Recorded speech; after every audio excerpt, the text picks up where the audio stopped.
કૃષિ મંત્રીના ચાવવાના દાંત અલગ અને દેખાડવાના દાંત અલગ છે। શું કૃષિ મંત્રી મૂર્ખ છે કે મૂર્ખ બનાવી રહ્યા છે? આ શબ્દો છે કોંગ્રેસ નેતા પાલ આંબલિયાના, જેમાં આજે વિધાનસભાનું જે ચોમાસું સત્ર ચાલી રહ્યું છે તેમાં નેનો યુરિયા ખાતર ઉપર પ્રતિબંધને લઈને જે વિધાન મૂકવામાં આવ્યું તેની પ્રતિક્રિયા છે તે કોંગ્રેસ કિસાન મોરચા સેલના પ્રમુખ પાલ આંબલિયા દ્વારા આપવામાં આવી છે અને કૃષિ મંત્રીને આડે હાથ લીધા છે। એટલું જ નહીં, સહકારી સંસ્થાઓ જ નેનો યુરિયા ખાતરનું ફરજિયાત વેચાણ કરાવતી હોય તો તેમની સામે પગલાં લેવામાં આવે તે પ્રકારની વાત પણ કરી છે। ત્યારે શું સમગ્ર મામલો છે, શું કહી રહ્યા છે પાલ આંબલિયા ને શું કહી રહ્યા છે કૃષિ મંત્રી, વાત કરીશું આ વિડીયોમાં। વૈષ્ણવજન તો તેને કહીએ જે પીડ પરાઈ જાનાને રે। નમસ્કાર દર્શક મિત્રોને ઉજ્જૈન ન્યૂઝમાં આપનું સ્વાગત છે। હું છું ફૈઝાન। ગુજરાત વિધાનસભાનું 3 દિવસનું ચોમાસું સત્ર મળ્યું છે અને આ સત્ર દરમિયાન રાજ્ય સરકાર કેટલાક ખરડાઓ પસાર કરી રહી છે।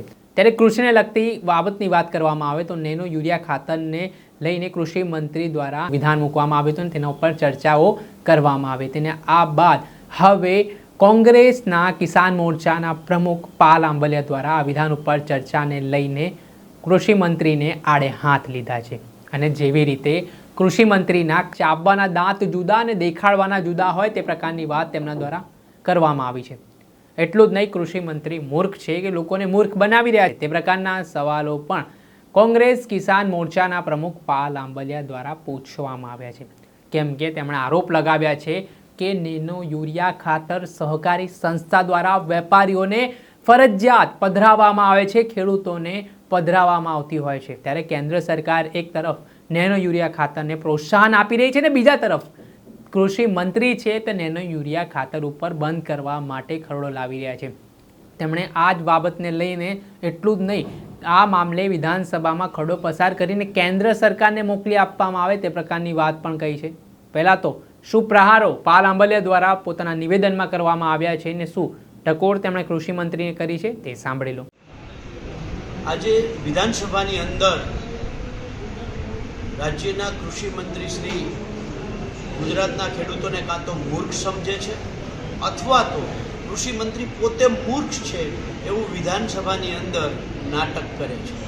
આ એટલા માટે એવું કહેવું પડે છે કે આજે કૃષિ મંત્રી શ્રીએ કહ્યું કે નેનો યુરિયા જે કોઈ ફરજિયાત વેચશે એમના ઉપર કાયદેસરના પગલાં લેવામાં આવશે।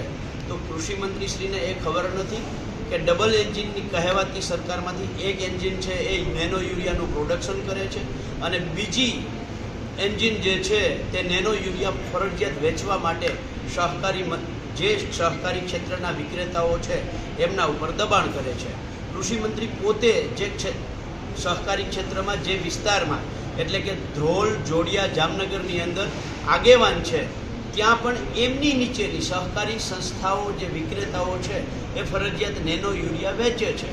કૃષિ મંત્રીશ્રીને નમ્ર નિવેદન છે કે જો નેનો યુરિયા ફરજિયાત ન કરવું હોય, વેપારીઓને દંડ કરવાવાળી વાત જ નથી, કારણ કે વેપારીઓ પ્રોડક્શન નથી કરતા, પ્રોડક્શનનું જે પ્રોત્સાહન આપે છે એ કેન્દ્ર સરકાર આપે છે।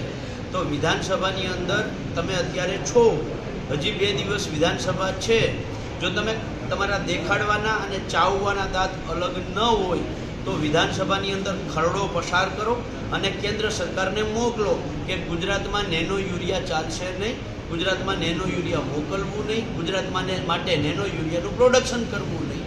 તમારા દેખાડવાના દાંત અલગ છે, ચાવવાના દાંત અલગ છે।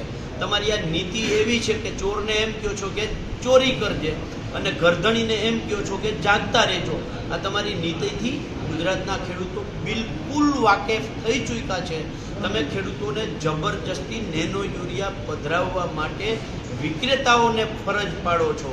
દાખલા તરીકે જીએસએફસીની જે ગોડાઉનમાંથી ગાડી ભરાઈને નીકળે છે ત્યાં 4 બોરી દીઠ એક નેનો યુરિયાની બોટલ એ મુજબ ગણતરી કરી અને બોટલો ફરજિયાત ત્યાંથી આપવામાં આવે છે, તો ત્યાં જ બંધ કરી દો એટલે વિક્રેતા સુધી પહોંચશે જ નહીં। આમાં જે વિક્રેતાઓ છે સહકારી સંસ્થાના વિક્રેતાઓ છે, ખાનગી વેપારીઓ નથી। આ પણ કૃષિ મંત્રીને જ્ઞાન નથી।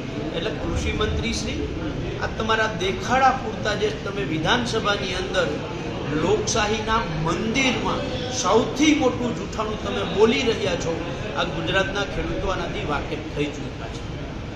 આ હતા કોંગ્રેસ કિસાન મોરચાના પ્રમુખ પાલ આંબલિયા. તેમના દ્વારા અલગ અલગ મુદ્દાઓ જે નેનો યુરિયા ખાતરને લઈને કૃષિ મંત્રીએ આજે જે નિવેદન આપ્યું છે તે નિવેદનને લઈને તેમણે વળતો પ્રહાર કર્યો છે અને કૃષિ મંત્રીને આડે હાથ પણ લીધા છે. હવે જે રીતે તેમણે આરોપમાં એવું કહ્યું છે કે સહકારી સંસ્થાઓ જ આ ફરજિયાત ખેડૂતો હોય કે વેપારી હોય તેમને યુરિયા નેનો બેગની ખાતર પધરાવવામાં આવે છે તો તે સંસ્થાઓ સામે કાર્યવાહી કરે તે માટે કૃષિ મંત્રીને તેમણે વાત કહી છે. તો જોવાનું રહેવું કે કૃષિ મંત્રી દ્વારા હાલ જે વાતો કરવામાં આવી રહી છે, જે નિવેદન આપવામાં આવી રહ્યું છે તે મુજબ આગામી સમયમાં કાર્યવાહી થાય છે અને જે નેનો યુરિયા ખાતર ઉપર તેમણે બંધ કરવાની વાત કરી છે તે મુજબ કોઈ પગલાં લેવામાં આવે છે કે કેમ તે આગામી સમયમાં ખબર પડશે. દર્શક મિત્રો, અત્યાર સુધીમાં બસ આટલું. આવા નવા વિડીયો સાથે આપને માહિતગાર કરતા રહીશું. એટલે નવજીવન ન્યૂઝની ચેનલને આપ લાઇક કરી લો, સબસ્ક્રાઇબ કરી લો અને શેર કરવાનું ભૂલતા નહીં. નમસ્કાર.